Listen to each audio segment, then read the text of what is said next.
నమస్కారం. Welcome to Suman TV. నేను మీ anchor సిరి. ప్రస్తుతం మనతో పాటు ఉన్నారు గౌతమ్ గారు. అండ్ ఎస్పెషల్లీ ఘీ అనేది ఈ రోజుల్లో ప్రతి ఒక్కరు కూడా ఇంట్రెస్ట్‌గా బిజినెస్ చేయాలి అనుకునే వాళ్ళే చాలా మంది ఉన్నారు ఘీ పరంగా. సో మరి ఎవరైనా కూడా ఘీ బిజినెస్ చేయాలి అంటే ఏ విధంగా ఉంటుంది? ఇందులో లాభాలైనా, పెట్టుబడి అయినా, ప్రిపరేషన్ ప్రాసెస్ అయినా, ప్యాకింగ్, డెలివరీ ఇవన్నీ కూడా ఇన్ డీటెయిల్‌గా ఈరోజైతే మనం మాట్లాడదాం గౌతమ్ గారితో. నమస్కారం సార్. నమస్తే అమ్మ.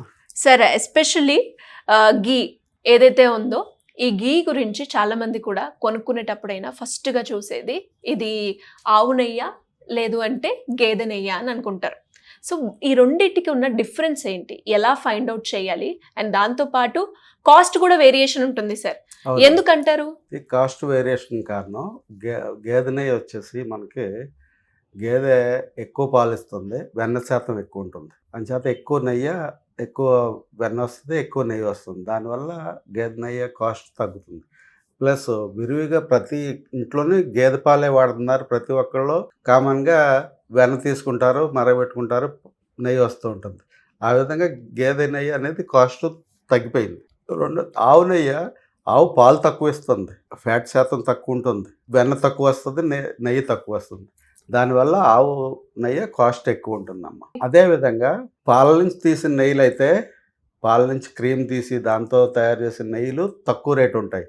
ఇది వెన్నతో తీసిన నెయ్యి అనేది వెన్నని కరగబెట్టి నెయ్యి తయారు చేసేది ఎక్కువ కాస్ట్ ఉంటుంది. ఓకే. అండ్ చాలా మందికి కూడా ఉన్న క్వశ్చన్ ఏంటి అంటే కౌ ఘీలో మనకి A1, A2 అని ఉంటాయి.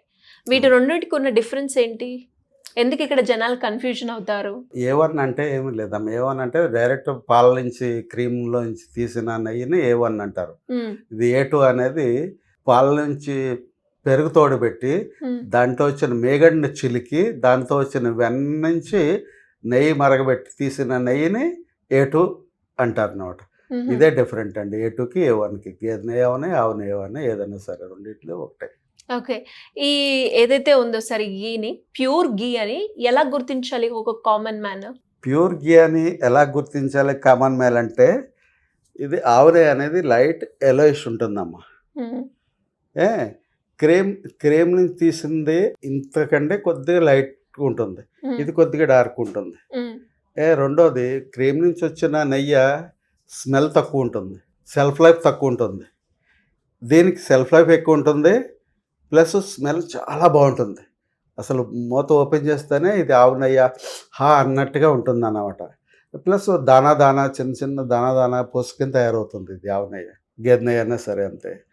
ఇది రెండోది ఏంటంటే అమ్మ, ఈ ఆవు నెయ్యి మనం తయారు చేసేది పాల నుంచి పెరుగు తోడుపెట్టి పెరుగు నుంచి వచ్చిన మేగడిని చిలికి దాంతో వచ్చిన వెన్నని మరగబెట్టి తీసింది నెయ్యి ఇది. దీని సెల్ఫ్ లైఫ్ మినిమం 2-3 years ఉంటుంది. ఫ్రిడ్జ్లో పెట్టాలా మరి? ఫ్రిడ్జ్లో పెట్టవసరం లేదండి, జస్ట్ రూమ్ టెంపరేచర్కి బయట పెట్టితే సరిపోతుంది. 2-3 years ఉంటుంది, వాడదు. కానీ నేను 1 yearకే బెస్ట్ బిఫోర్ చేపించాను, అందుచేత దీనికి 1 year లైఫ్ రాశాను దీని మీద. 2-3 years అడల్టరేషన్స్ ఏమైనా కలుగుతాయా? అసలు ఏ విధమైన ఏమీ కలపరండి దీంట్లో. ప్రిజర్వేటివ్స్ కానీ, కలర్స్ కానీ, ఫ్లేవర్స్ కానీ ఏమీ కలపరండి. స్వచ్ఛమైన ప్యూర్ నెయ్యి ఇది. ఇది చాలా మంది వైద్యం పరంగా కూడా వాడుకుంటారు మా దగ్గర. ఎలాంటి బెనిఫిట్స్ ఉంటాయి సార్ ఘీ పరంగా ఆరోగ్యంగా? అమ్మో, ఘీ ఆరోగ్యపరంగా చాలా బెనిఫిట్స్ ఉంటాయండి. అయితే కొన్ని మనం ఏదో ఉదాహరణకు చెప్తాను కానీ జ్ఞాపక శక్తి పెంచుతుంది, జీర్ణశక్తిని పెంచుతుంది, కంటి చూపుని పెంచుతుంది, కొలెస్ట్రాల్ రాకుండా చూస్తుంది, గుడ్ కొలెస్ట్రాల్ ఎక్కువ ఉత్పత్తి అవుతాయి. ఇంకా చాలా చాలా బెనిఫిట్స్ ఉంటాయి. అంటే అవన్నీ లోతుకెళ్తే డాక్టర్స్ చెప్పాలి, మనం చెప్తేనేమో ఏదో అంటారు.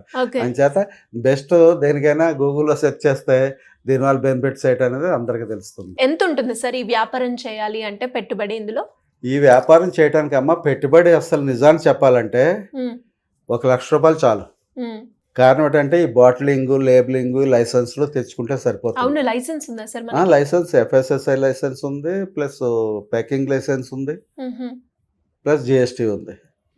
ఈ లైసెన్సులు తెచ్చుకోవాలి, లేబుల్స్ తయారు చేయించుకోవాలి, బాటిల్ తయారు ఇంతవరకు ఉంటే చాలు. మన ఈ నెయ్యిని ఎలాగంటే మనమే ఆవులని గేదెల్ని మేపుకుని నెయ్యి చేయాలంటే అది డిఫరెంట్, మన వల్ల అయ్యేది కాదు. నేనేం చేస్తానంటే అండి, 4-5 గోశాలతో మనం టైప్ పెట్టుకున్నాం. పెట్టుకుని వాళ్ళకి నేను నేర్పించింది ఏంటంటే, ఒరే బాబు మీరు పాలు అమ్ముకోవద్దు, పాలు అమ్ముకుంటే తక్కువ లాభం, మీరు పాల నుంచి వచ్చే బై ప్రోడక్ట్ అమ్మండి, ఎక్కువ లాభాలు వస్తాయి, దాన్ని బైబ్యాక్ తీసుకుని గ్యారంటీ నాదని చెప్పి వాళ్ళకి శిక్షణ ఇచ్చి, ఈ విధంగా పాలు తోడుపెట్టండి, దాంట్లో వచ్చిన మేగడ తీయండి, ఆ మేగడ నుంచి వచ్చిన వెన్నని కాసి నెయ్యికి తయారు చేసి నాకు ఇవ్వండి, అప్పుడు నేను దాన్ని మార్కెట్లో అమ్ముతానని చెప్పి వాళ్ళకి శిక్షణ ఇచ్చాం. ఆ విధంగా అప్పుడు అందులోంచి వచ్చిన ఆ పెరుగులోంచి వచ్చింది మజ్జిగ, పెరుగు, ఇంకా శ్రీఖండ్, ఇలా కొన్ని స్వీట్స్ కూడా తయారవుతాయి పెరుగుతో. అవన్నీ ప్రొడక్ట్స్ ఎలా చేయాలో వాళ్ళకి నేర్పించి, ఆ బై ప్రోడక్ట్లు అమ్ముకుంటే వచ్చిన డబ్బులు పాలు అమ్ముకుంటే కంటే ఎక్కువ డబ్బులు వస్తున్నాయి వాళ్ళకి. ప్లస్ ఈ నెయ్యి అంతా ఫ్రీగా వస్తుంది వాళ్ళకి. దీని డబ్బులు మంచి ఆదాయం రైతులకి. నైస్. అవును, ఆదాయం అంటే ఎలా ఉంటుంది సార్ ఇందులో లాభం విషయానికి వచ్చేసరికి? ఈ వ్యాపారంలో లాభం మనకి బాగుంటుందండి, మనకి మంచి లాభం ఉంటుంది. ఇవన్నీ చేసి మినిమం ఒక 25% లాభం అయితే మనకు ఉంటుంది. మంచిదే. అయితే సార్ ఇప్పుడు ఈ ప్యాకింగ్ అనేది ప్లాస్టిక్ లో చేస్తారా మీరు? గ్లాస్ బాటిల్ అండి. గ్లాస్ బాటిల్ ఎలా ఉంటుంది సప్లై? రెగ్యులర్ గా ఎన్ని లీటర్స్ వెళ్తూ ఉంటాయి మీ షాప్ లో పర్ డే? ఒక 20 లీటర్స్ వరకు వెళ్తుందండి నాకు. ఆర్డర్స్ ఎలా వస్తాయి సార్? ఇంకా ఎక్కువ ఆర్డర్స్ వచ్చినాయి అనుకోండి, ఇంకొక 2-3 గోశాలను టైప్ చేసుకుంటాను. వాళ్ళకి ఏ విధంగా చేయాలో వాళ్ళని ప్రోత్సహించి వాళ్ళ దగ్గర తీసుకుని ఇంకా సేల్స్ పెంచుకుంటాం. ఆర్డర్స్ ఎలా వస్తారు? కస్టమర్స్ వస్తారా? ఆన్లైన్ లో? ఆన్లైన్ వస్తుంటాయండి నాకు, ఆఫ్లైన్ వస్తుంటారండి. డైరెక్ట్ షాప్ కి వచ్చి కొనేవాళ్ళు ఉంటారు, లేదా నా వీడియో చూసుకుని దాంట్లో డిస్క్రిప్షన్ లో నా లింక్ ఉంటుంది, ఆ లింక్ ద్వారా వెబ్సైట్ నుంచి పర్చేస్ చేసే వాళ్ళు ఉంటారు. ప్లస్ స్క్రీన్ మీద నా ఫోన్ నెంబర్లు ఉంటాయి, ఆ ఫోన్ నెంబర్ కాంటాక్ట్ అయ్యి ఫోన్ చేసి ఆ విధంగా తెప్పించుకునే వాళ్ళు కూడా ఉంటారు. ఓకే, అంటే ఎలా ఫిక్స్ చేస్తారు సార్ ఇప్పుడు ప్రైసింగ్? మనకి ప్రైసింగ్ అనేది ఇదే మేడం, మనం ఆ రైతుకి ఇచ్చేది ఎంత అమౌంట్, ఈ బాటిలింగ్, లేబులింగ్ ఇవన్నీ కాస్ట్ ఎంత అవుతుంది, ప్లస్ మనం బయటికి పంపిస్తే ఎంత అవుతుంది కొరియర్కి, ఇవన్నీ దీని ప్యాకింగ్ ఛార్జెస్ ఇవన్నీ కాల్కులేట్ చేసుకుని ఒక 20-25% మార్జిన్ పెట్టుకుని మనం సేల్ చేస్తాం. ఓకే సార్, మీరు అన్నట్టుగానే చాలా మంది ఇప్పుడు ఆఫ్లైన్ కి వస్తారు, బాగుంది. ఆన్లైన్ లో ఆర్డర్ చేయాలి అంటే ఇప్పుడు వెబ్సైట్ డిస్క్రిప్షన్ లో ఇస్తారు అని చెప్పారు. డెలివరీ పరంగా మాట్లాడుకుంటే ట్రాన్స్పోర్టేషన్ ఏ విధంగా ఉంటుంది? లీకేజెస్ ఏమన్నా? అసలు ఏ లీకేజెస్, ఏ డ్యామేజెస్ ఉండవండి. దీనికి బ్రహ్మాండంగా థర్మోకాల్ కవర్ వస్తుంది, పైనుంచి ఫుల్ ప్రొటెక్షన్ ఉంటుంది, ఏమి బ్రేకేజ్ అవ్వదు, ఏమి అవ్వదు. ఎన్ని డేస్ లో డెలివరీ అవుతుంది? 3 days అండి. ఒక్కొక్కరికి 1 day అయిపోతుంది, నియర్ బై అయితే 2 days 3 days. ఇంకా ఎక్కువ అదర్ స్టేట్స్ అది వెళ్ళిపోయినాయి అంటే 5-6 days. సో ఇంకా ఎవరైనా కూడా మిమ్మల్ని ఈ గురించి కాంటాక్ట్ అవ్వాలి అంటే కింద కాంటాక్ట్ అయితే నేను వాళ్ళకి హోల్సేల్ రేట్లో, నాకు అప్పుడమ్మా వాళ్ళు రిటైల్ గా అమ్ముకుంటే నాకు ఎంత అప్పుడు ఒక 5% వస్తే చాలు మార్జిన్, వాళ్ళకి ఆ 20% మార్జిన్ వాళ్ళకి ఇచ్చి వాళ్ళని నమ్ముకోమని. ఓకే, అట్లా ఇంట్లో ఉన్న వాళ్ళు ఎవరైనా కూడా ఇంట్లో నుంచి చేసుకోవాలి వ్యాపారం అనుకుంటే ఆప్షన్ ఉంది చేసుకోవచ్చు. ఇదే విధంగా గేదె నెయ్యి కూడా మేము అమ్ముతాం. గేదెది కూడా ఇలాగే పెరుగు తోడు పెట్టి, పెరుగు మీద వచ్చిన మేగడని తీసి ఆ మేగడని మళ్ళీ చిలికి దాంతో వచ్చిన వెన్నతో కాసి ఆ నెయ్యిని అమ్ముతామండి. దానికి దీనికి ప్రైస్ వేరియేషన్ హాఫ్ ప్రైస్ ఉంటుంది. ఇది ఒక 2500 ఉందనుకోండి, అది 1200 ఉంటుంది. అది కూడా ప్యూర్, దానిది కూడా లైఫ్ 1 year ఉంటుంది. ఓకే, సో 2 products ఉన్నాయి మన దగ్గర, గేదె నెయ్యి, ఆవు నెయ్యి కూడా. Thank you sir. నమస్తే.